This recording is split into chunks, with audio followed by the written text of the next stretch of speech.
welcome. Thank you. So Nicole is going to present to us on alternative forms of assessment. Nikki, if you need any help, let me know. I will, thank you. I think I can do this, but we'll see. Okay, so as Melanie said, I'm Nicole. Johnson is my last name. People often call me Nikki J, people that are close to me. And I'm going to be talking about alternative forms of assessment today. I am currently working as a test development specialist here in Seattle for a company that produces language tests for the Japanese market. And I also worked in the Middle East as an assessment coordinator at one of the large universities in Saudi Arabia. And I have a master's in language testing from Lancaster University. So that's my background. Okay, I'm hoping everyone can see my screen okay. Okay, and so first of all, the thing we might want to ask ourselves is what do we even mean by language assessment? There are a lot of definitions out there, but I think two of the ones that sum it up for me are on Language Testing Info, the website run by Professor Glenn Fulcher. The first one talks about maybe a more traditional form of language testing, and that, that one is, okay. Language testing is the practice and study of evaluating the proficiency of an individual in using a particular language effectively. So here we're talking about proficiency and how effective they are when they use the language. And then in the context of teaching and learning, assessment refers to the act of collecting information and making judgments about a language learner's knowledge of a language and their ability to use it. So this is probably more what we're talking about when we refer to alternative forms of assessment, because we're gathering information or evidence of what our learners are doing in our classrooms. So language assessment has two main functions. The first is to measure learners' general proficiency levels, and the second might be to measure how well learners have achieved a specific learning goal for a particular course or program, or possibly even just a single lesson. Language assessment generally takes one of two main forms. The first one would be a test or perhaps a paper or a final project that would result in a score that's used to provide information like a grade or a statement about a learner's proficiency. Some of the statements that we'll see on the larger standardized exams like IELTS and TOEFL, they often provide statements about what the proficiency of a given band or level is. Then we have the alternative forms of assessment that provide evidence of learners' abilities or what the learner can do in the target language. So in the field of language testing, the two main categories are summative assessment and formative assessment. So some of the examples of summative assessments you're all familiar with would be end of term, midterm exams, end of unit or chapter tests, final projects, and standardized tests, things like that. Formative assessment would be things, there's a variety of different formative assessments out there, but some of the ones I'm listing here are things that I'll kind of explain further on in the presentation. So you have things like lesson exit tickets or slips, 1-minute papers, peer feedback or pop quizzes, things like that. Also, it's important to note for people that aren't familiar with the terminology used, formative assessment has a number of other names. Some people call it alternative assessment. Others call it authentic assessment, comprehensive assessment, continuous assessment, informal assessment, and performance assessment. Essentially, they're all the same thing. There are maybe some minor differences depending on, the way it's being used in a classroom, but those are some different names they use. So in terms of summative assessments, these are the more formal methods. They would take place at the end of a period of teaching and learning, like a midterm, a final. Results are compared usually against a benchmark or a standard. So there's going to be some sort of cut score scale they're using to determine different levels, grades, bands. They would also include things like exams, papers, final projects. Informal assessment methods are going to be taking place in real time. They're usually ongoing or continuous. Results are used to assess an individual learner's progress. And they are also including things like strategic questioning, CCQs, quizzes, group projects, portfolios, etc. So summative assessments tend to be good for students who are motivated by grades, the ones who really want to achieve something in terms of grades or numbers. They allow teachers and administrators to measure the effectiveness of teaching, and they also prepare students for other standardized tests. While formative assessments allow the teacher to adjust their teaching style and even the curriculum based on any gaps they identify in the student or learner's understanding. They encourage learner participation and cooperation, and they're usually better for learners who are said to test poorly because these types of assessments allow for personalization or individualization. Summative assessments, unfortunately, can often result in teaching to the test. I think this is something everyone's heard of or even complained of at some point in their career. They encourage memorization of subject matter over understanding, unfortunately, and they can often cause test anxiety for learners. Formative assessments can be time-consuming to administer. They might take precedence over teaching in the classroom, and they may not always provide enough motivation for those learners who are used to getting scores and grades. However, there are many advantages of using alternative forms of assessment in the classroom. So some of those I've listed here. They help provide evidence of learners' language abilities.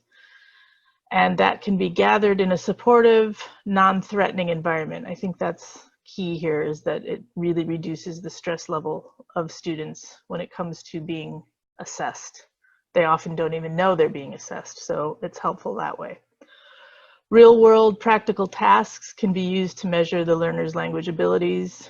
They also provide a more holistic overview of learners' language abilities. It gives you a bigger picture than just one small snapshot of what's happening at a given point in time, like an exam would do. They define learning goals and provide students with a clear or target outcome.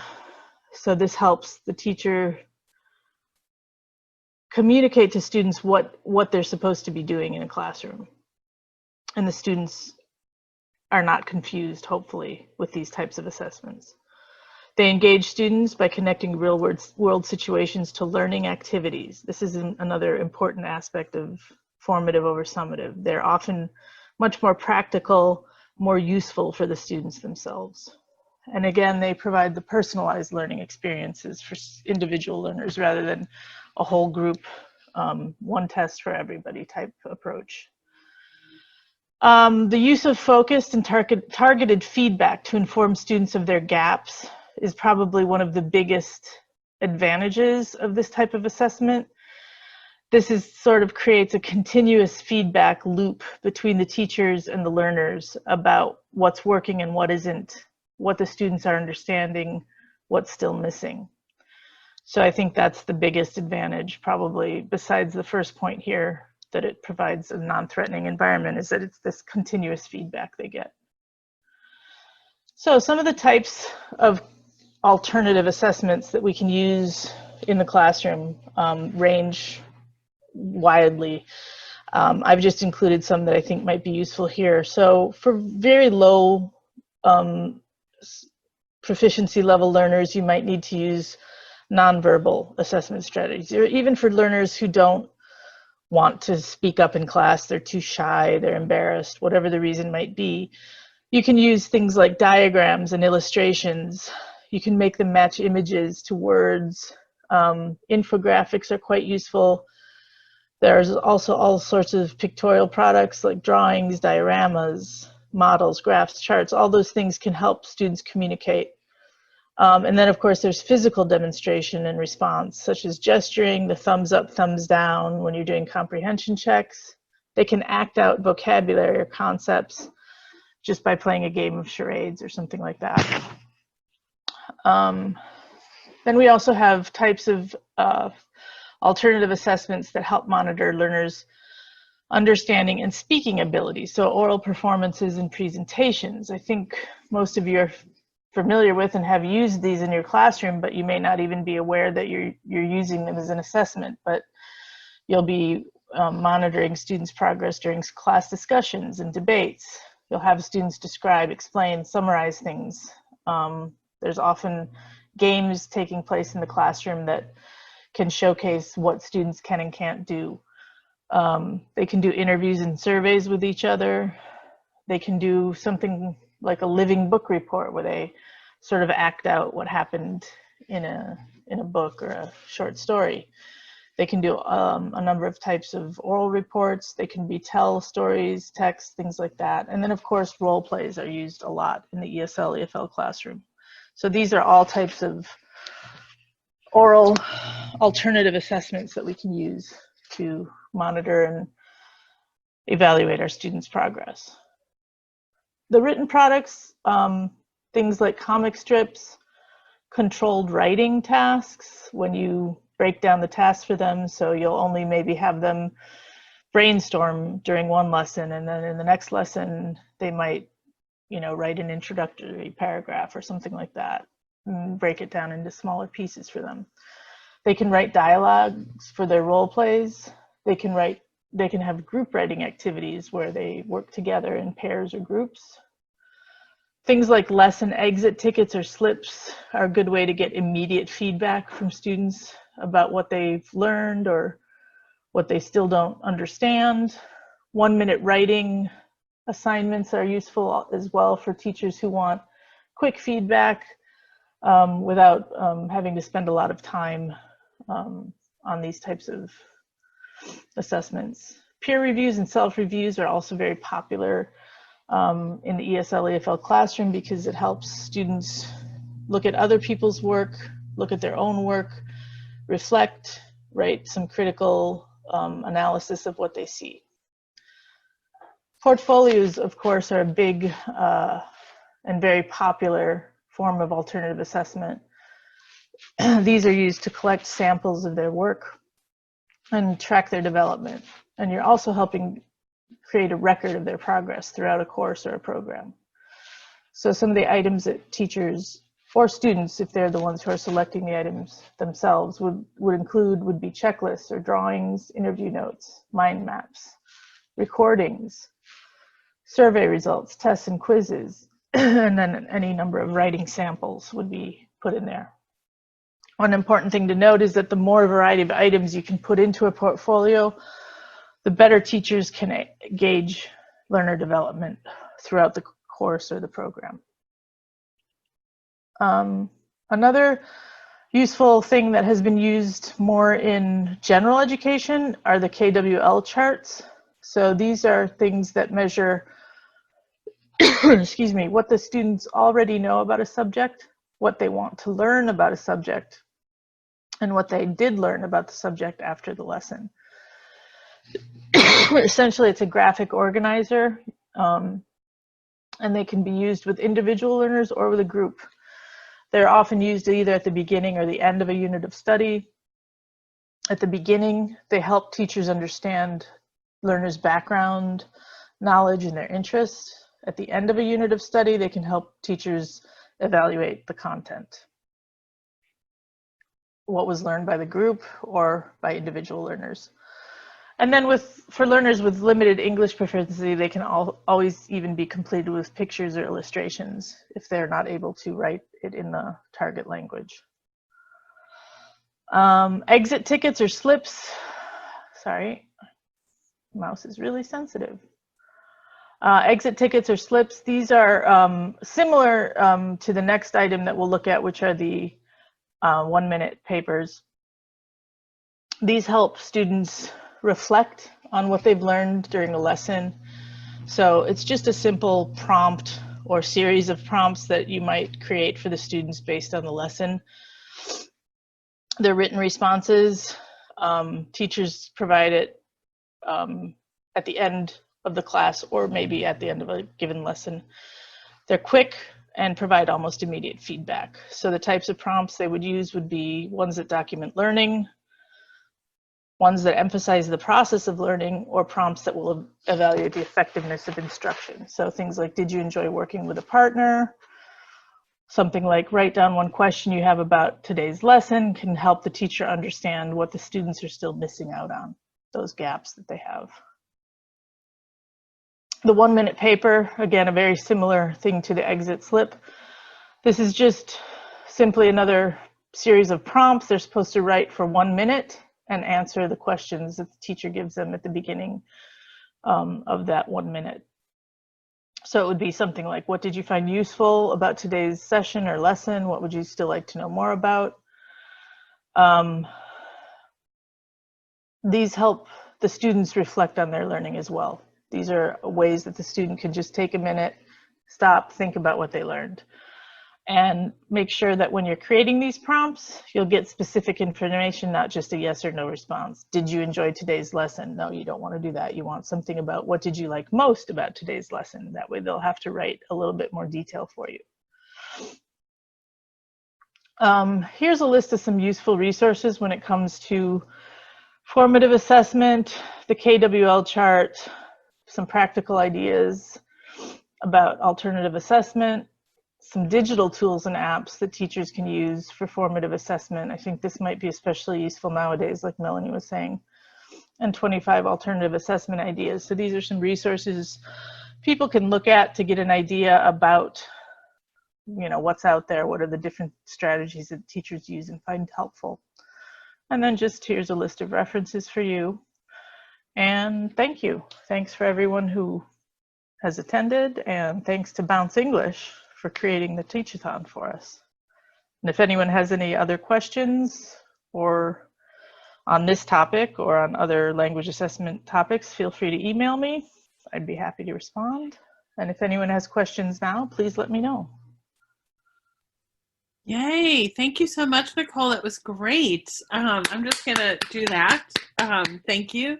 I actually have two questions. One, is it possible for you to send me or even put in the chat the slide that has the resources on it? Because I'd love to pass that out to people who've attended who might be interested. My other question is, funnily enough, I was just talking about this issue of assessment yesterday with another teacher who worked in Korea for a long time, and she's Korean, and she said that the classroom culture there is such that like there's just like an incredible focus on test all the time, and exactly these types of tests that we're used to, the traditional tests, where you're in a room and it's really high stakes, and that the students, because they're used to that, they find it difficult to try these alternative forms of assessment. What do you do to kind of like raise the comfort level of students like that who might be less familiar with these types of assessments? I think they need to understand that they are being assessed, but that it's not as high stakes as it would be for a, you know, an exam or even a final paper or something like that. When students aren't used to these types of assessments, yes, they can seem very strange to them. We had the same experience in Saudi with a lot of students. Why are we doing this? I don't understand what the point is.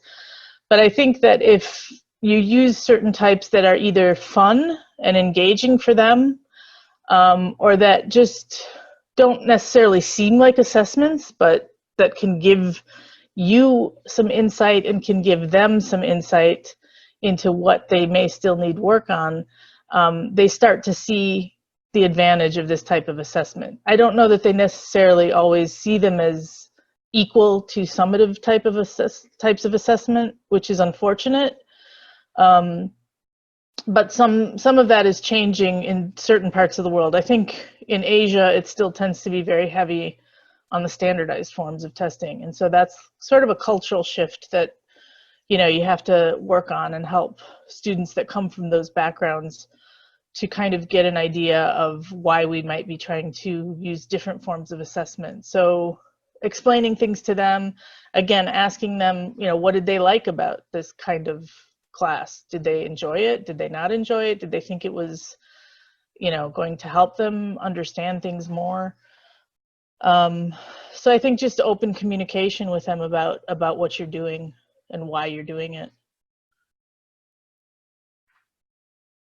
Great. Okay.